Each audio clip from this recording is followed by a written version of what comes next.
¿Qué desapego se requiere del alma para que su latido sea uno con el latido de Jesús? De los escritos de la sierva de Dios, Luisa Picarreta, volumen 11, capítulo 119, párrafo segundo.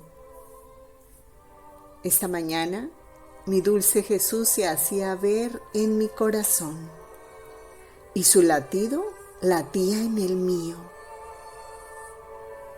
Yo lo he mirado y él me dijo: hija mía, quien verdaderamente me ama y en todo hace mi querer, su latido y el mío son uno solo, así que yo los llamo latidos míos, y como tales los quiero en torno y aún dentro del latido de mi corazón, todos dedicados a consolarme, a endulzar todos mis latidos dolorosos, y su latido en el mío formará dulce armonía que me repetirá toda mi vida.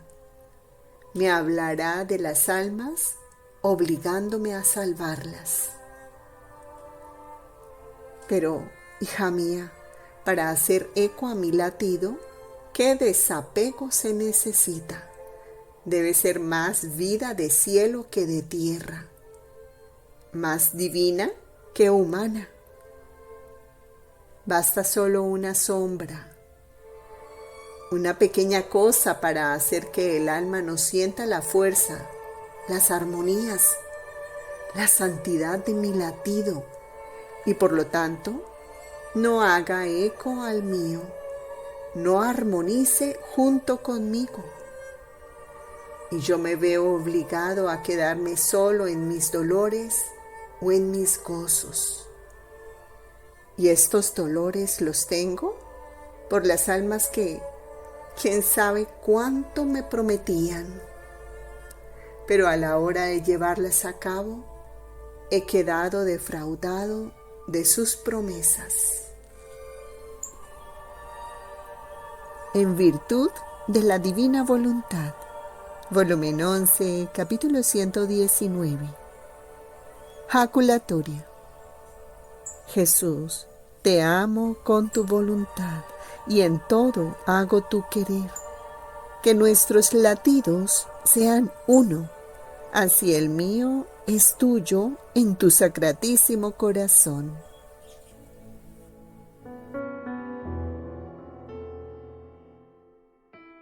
Lectura del Santo Evangelio según San Lucas.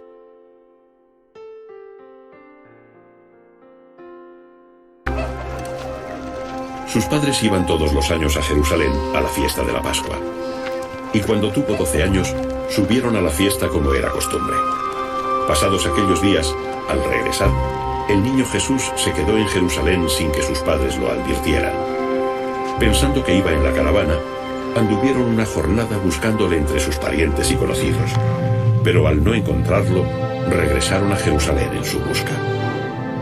Al cabo de 3 días lo encontraron en el templo, sentado en medio de los doctores, escuchándoles y haciéndoles preguntas. Todos los que le oían estaban asombrados de su sabiduría y de sus respuestas. Al verlo se maravillaron y su madre le dijo: Hijo, ¿por qué nos has hecho esto? Tu padre y yo te hemos buscado con angustia. ¿Por qué me buscaban? ¿No saben que en los asuntos de mi padre debo estar? Pero ellos no comprendieron la respuesta que les dio. Bajó con ellos y vino a Nazaret, y les estaba sujeto. Su madre conservaba todas estas cosas en su corazón. Palabra del Señor. Gloria a ti, Señor Jesús. El Evangelio del Reino de la Voluntad Divina. Con María en el cenáculo del Evangelio. Lucas 2, 46. Y al cabo de 3 días, lo encontraron en el templo, sentado en medio de los doctores, escuchándoles y preguntándoles. Cuando extravié a mi Jesús, el dolor que sentí fue muy intenso. Después de haber cumplido nuestro deber en el templo y de haber celebrado la Pascua, nos dispusimos a regresar a Nazaret. En la confusión de la multitud, nos perdimos. Yo quedé con las mujeres y José se unió a los hombres. Miré a mi alrededor para asegurarme si mi querido Jesús se había venido conmigo, pero no habiéndolo visto pensé que él habría permanecido con su padre San José. ¿Cuál no fue mi asombro e inquietud que sentí cuando llegados al punto donde nos debíamos reunir y no lo vi a su lado? Sin saber lo que había sucedido, sentimos tal espanto y tal dolor que nos quedamos mudos los dos. Quebrantados por el dolor, regresamos apresuradamente, preguntando con ansia a cuántos encontrábamos. «Ah, díganos si habéis visto a Jesús, nuestro Hijo, porque no podemos vivir sin Él». Y llorando lo describíamos. Él es todo amable. Sus bellos ojos azules resplandecen de luz y hablan al corazón. Su mirada golpea, rapta, encadena. Su frente es majestuosa. Su rostro es bello, de una belleza encantadora. Su voz dulcísima desciende hasta el corazón y endulza todas las amarguras. Sus cabellos rizados y como de oro finísimo lo hacen hermoso, gracioso. Todo es majestad, dignidad, santidad en él. Él es el más bello entre los hijos de los hombres. Sin embargo, a pesar de nuestra búsqueda, ninguno nos supo decir nada. El dolor que yo sentía se recrudecía en modo tal que me hacía llorar amargamente y abría a cada instante en mi alma heridas profundas, las cuales me provocaban verdaderos espasmos de muerte. Hija querida, si Jesús era mi Hijo, Él era también mi Dios. Por eso mi dolor fue todo en el orden divino. Se puede decir tan potente e inmenso de superar todos los otros posibles dolores juntos. Si el fiat que yo poseía no me hubiera sostenido continuamente con su fuerza divina, yo habría muerto de espanto. Viendo que ninguno nos sabía dar noticias, ansiosa interrogaba a los ángeles que me rodeaban. Díganme, ¿dónde está mi querido Jesús? ¿A dónde debo dirigir mis pasos para poderlo encontrar? Díganle que no puedo más. Tráiganmelo sobre vuestras alas a mis brazos. Ángeles míos, tengan piedad de mis lágrimas. Socórranme. Tráiganme a Jesús. En tanto, habiendo resuelto vana toda búsqueda, regresamos a Jerusalén. Después de 3 días de amarguísimos suspiros, de lágrimas, de ansias y de temores, entramos al templo. Yo era toda ojos y buscaba por todos lados, cuando de repente finalmente con gozo descubrí a mi hijo que estaba en medio de los doctores de la ley. Él hablaba con tal sabiduría y majestad que cuantos lo escuchaban permanecían raptados y sorprendidos. Al solo verlo, sentí que me regresaba la vida y rápido comprendí la oculta razón de su extravío. Y ahora una palabrita a ti, hija queridísima.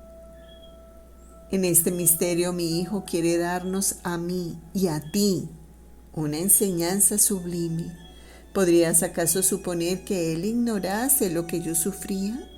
Todo lo contrario, porque mis lágrimas, mi búsqueda, mi crudo e intenso dolor se repercutían en su corazón.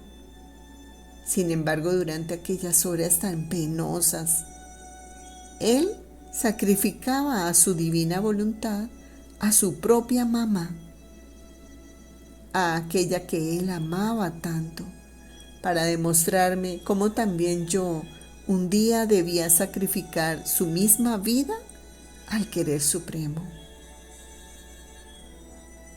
En esta pena indecible no te olvidé, querida mía, pensando que ella te habría servido de ejemplo.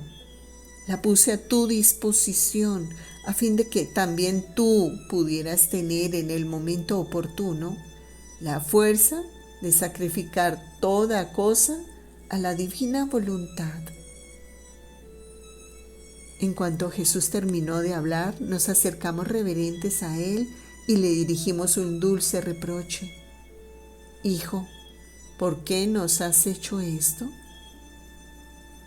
Y Él con dignidad divina nos respondió, ¿por qué me buscaban?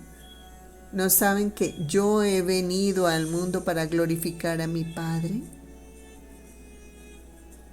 Habiendo comprendido el alto significado de tal respuesta y habiendo adorado en ella al querer divino, regresamos a Nazaret. Hija de mi materno corazón, escucha. Cuando extravié a mi Jesús, el dolor que sentí fue muy intenso. Sin embargo, a este se agrega todavía un segundo, el de tu mismo extravío. En efecto, previendo que tú te habrías alejado de la voluntad divina, yo me sentí por un instante privar del Hijo y de la hija. Y por eso mi maternidad sufrió un doble golpe. Hija mía, cuando estés a punto de hacer tu voluntad en vez de la de Dios, reflexiona que abandonando al fiat divino, estás por extraviar a Jesús y a mí, y por precipitarte en el reino de las miserias y de los vicios. Mantén entonces la palabra que me diste de permanecer indisolublemente unida a mí, y yo te concederé la gracia de no dejarte jamás dominar por tu querer, sino exclusivamente por el divino. Lucas 2, 44. Suponiendo que iba en la caravana, hicieron un día de camino, buscándolo entre los parientes y conocidos. En el estado de pura fe, la privación de mí no es separación, sino dolor. Y tú tienes razón al decir que es un dolor más que mortal. Y este dolor tiene la virtud no de separar, sino de unir con ataduras más fuertes y más estables la unión inseparable conmigo. Y no solo esto, sino que cada vez que el alma queda como privada de mí, sin culpa suya, yo resurjo de nuevo para ella a nueva vida de conocimiento, haciéndome comprender más de nuevo amor, amándola de más, y doy nueva gracia para enriquecerla y embellecerla, y ella resurge a nueva vida divina, a nuevo amor y a nueva belleza, porque es justo. Sufriendo el alma penas mortales, viene sustituida con nueva vida divina. Si esto no fuese así, me dejaría vencer por el amor de la criatura, lo que no puede ser. Y además no es verdad que la soberana reina no haya quedado jamás privada de mí. Inseparable jamás, pero privada sí. Esto no perjudicaba la altura de su santidad, más bien la acrecentaba. ¿Cuántas veces la dejé en el estado de pura fe? Porque debiendo ser la reina de los dolores y la madre de todos los vivientes, no podía faltarle el adorno más bello, la gema más refulgente que le daba la característica de reina de los mártires y madre soberana de todos los dolores. Esta pena de ser dejada en el estado de pura fe la preparó a recibir el depósito de mi doctrina, el tesoro de los sacramentos y todos los bienes de mi redención, porque siendo mi privación la pena más grande, pone al alma en condición de merecer ser la depositaria de los dones más grandes de su Creador, de sus conocimientos más altos y de sus secretos. ¿Cuántas veces no lo he hecho contigo? Después de una privación mía, te he manifestado los conocimientos más altos sobre mi voluntad, y con esto venía a hacerte depositaria no solo de sus conocimientos, sino de mi misma voluntad. Y además la soberana reina como madre debía poseer todos los estados de ánimo. Por lo tanto, también el estado de pura fe, para poder dar a sus hijos aquella fe irremovible que hace arriesgar la sangre y la misma vida para defender y atestiguar la fe. Si este don de la fe no lo hubiera poseído, ¿cómo lo podía dar a sus hijos? Lucas 2, 46 a 47. Y al cabo de 3 días, lo encontraron en el templo, sentado en medio de los doctores, escuchándoles y preguntándoles.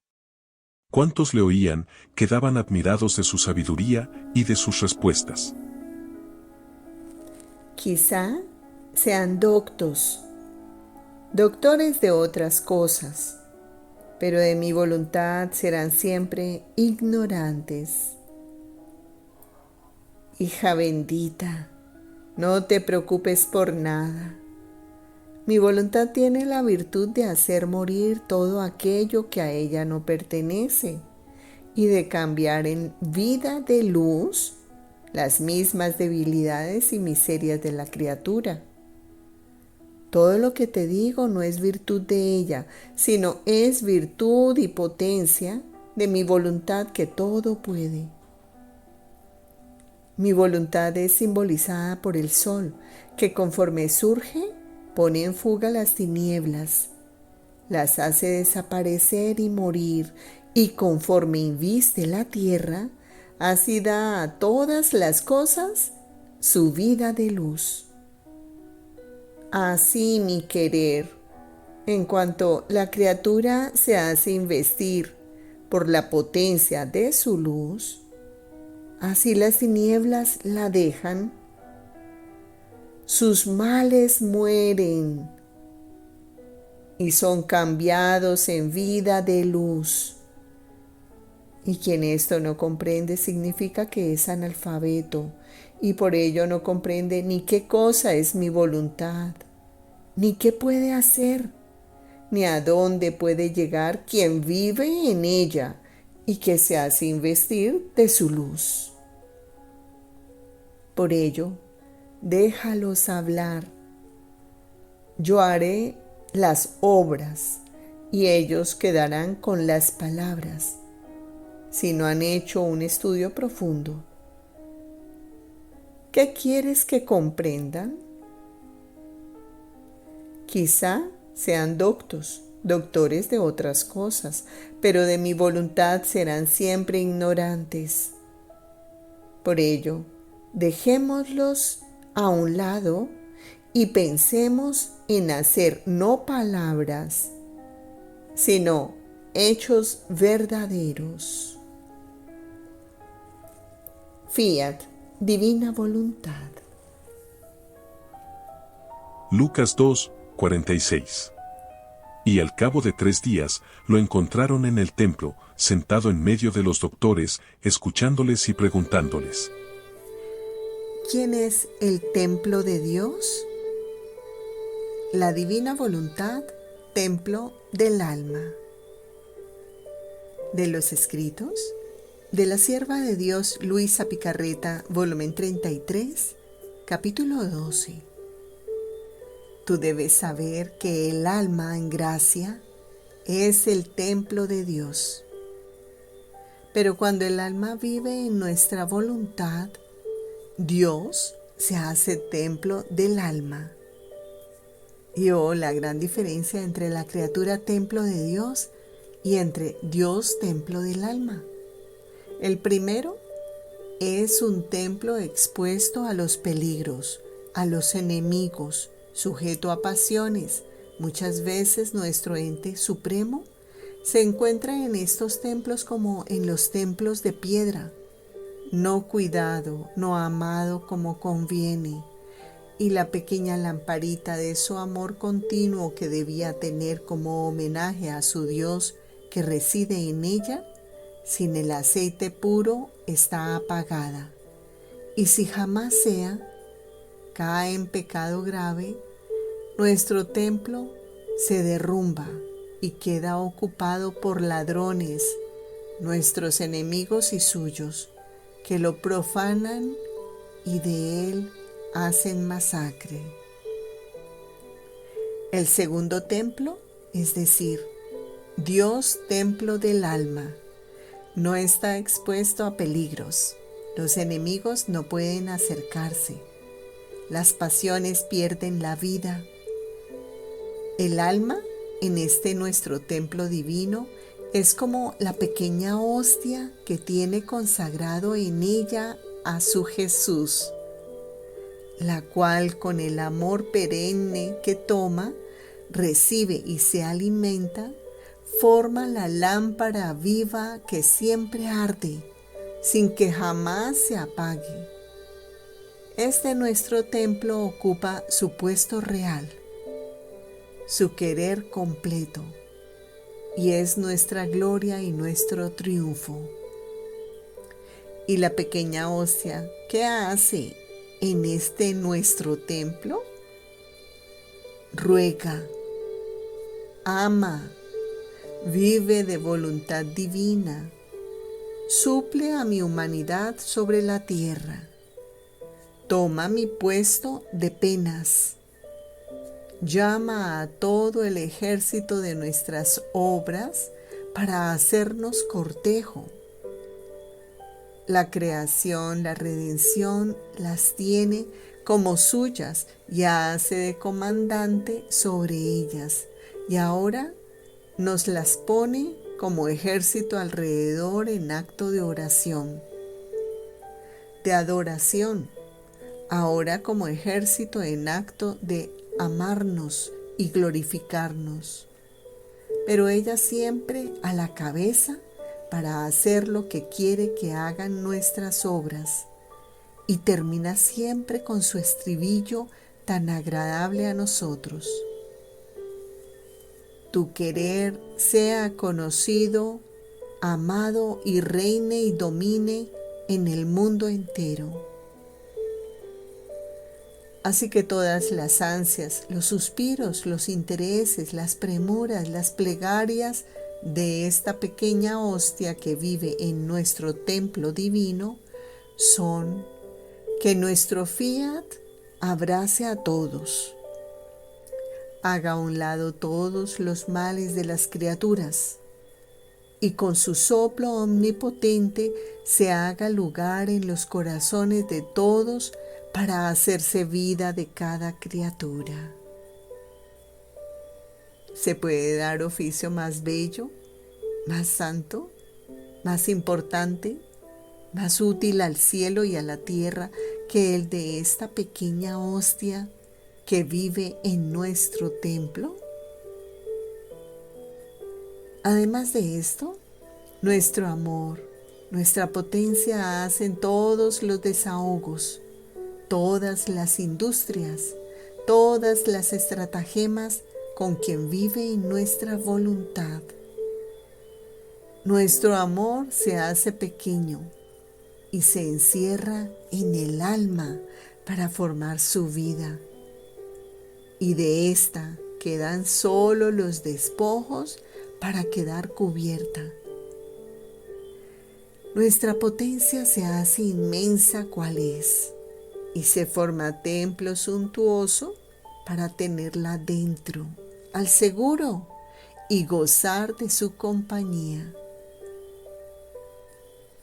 Para quien hace nuestra voluntad, ella está siempre ocupada de nosotros y nosotros siempre estamos ocupados de ella. Por eso trata de encontrarte siempre en nuestra voluntad. Lucas 2, 45. Y al no encontrarlo, volvieron a Jerusalén en su busca. Que mi reparación sea a favor de aquellas almas que deberían perderse para que no se pierdan. De la hora de la pasión de nuestro Señor Jesucristo, hora 21. La segunda hora de agonía en la cruz. Penante Jesús mío, mientras estoy abrazado fuertemente a tu corazón y abandonado del todo en él, contando tus penas, veo que tu santísima humanidad se ve invadida por una terrible convulsión. Tus miembros tiemblan como si quisieran separarse unos de otros. Y en medio de las contorsiones que sufres por los atroces espasmos de tu agonía, gritas fuertemente: Dios mío, ¿por qué me has abandonado? Y al oír este grito todos tiemblan. Las tinieblas se hacen más densas y tu Madre Santísima, petrificada, se pone pálida y se desmaya. Vida mía y todo mío, oh Jesús. Pero, ¿qué es lo que veo? Tu muerte está cerca y tus mismas penas, siempre fieles a ti, están por abandonarte. Y entre tanto, después de tanto sufrir como sumo dolor, te das cuenta de que no todas las almas están incorporadas a ti, sino por el contrario, ves que muchas se perderán y sientes su dolorosa separación como si ellas mismas se arrancaran de tus miembros. Y tú, debiendo darle satisfacción a la divina justicia, también por ellas sientes la muerte de cada una. Sientes las mismas penas que ellas deberán sufrir en el infierno. Y les gritas con fuerza a todos esos corazones: no me abandonen. Si quieren que yo sufra más todavía, estoy dispuesto, pero no se separen de mi humanidad. Este es el dolor de los dolores. Esta es la muerte de las muertes. Todo lo demás sería nada para mí si no tuviera que sufrir esta separación. Piedad de mi sangre, de mis llagas, de mi muerte. Este grito será continuo en su corazón. Ah, no me abandonen. Amor mío, cuánto te compadezco. Te estás sofocando. Tu santísima cabeza ha caído ya sobre tu pecho. La vida te está abandonando. Amor mío, me siento morir. También yo quiero gritar contigo. Almas, almas.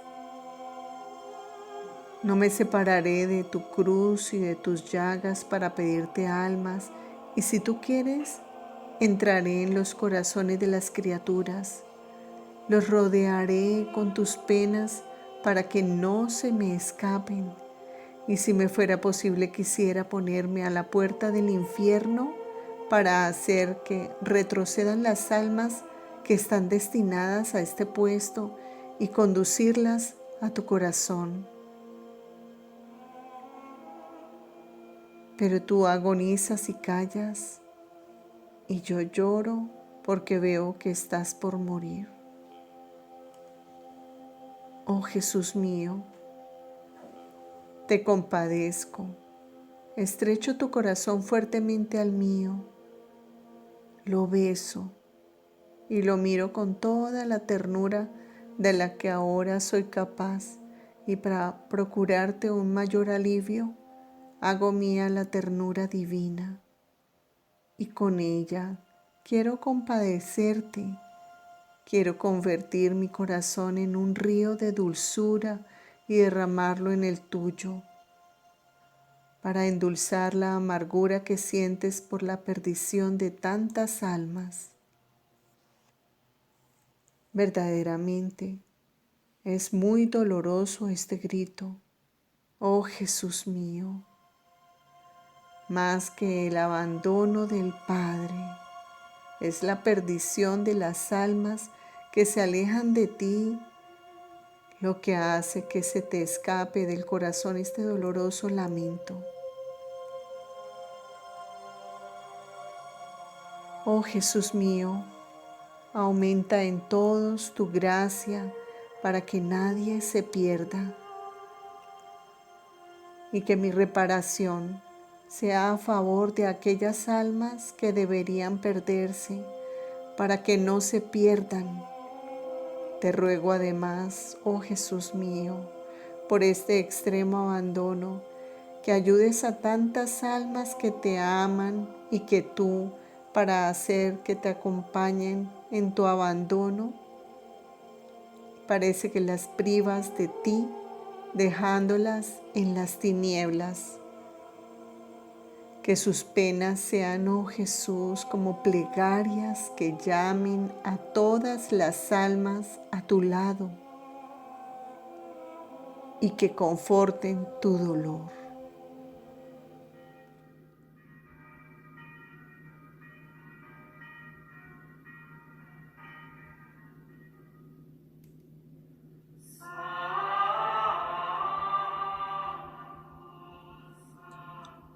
Oh corazón misericordioso de mi Jesús, que para la salvación y la santificación de tantas almas te has dignado a conservar durante tantos años en la tierra a tu humilde sierva, Luisa, tu pequeña hija de la divina voluntad. Escucha mi plegaria, que ella sea glorificada enseguida por tu santa iglesia, y por su intercesión concédeme la gracia que humildemente te pido. Se realiza un Padre Nuestro, un Ave María y un Gloria.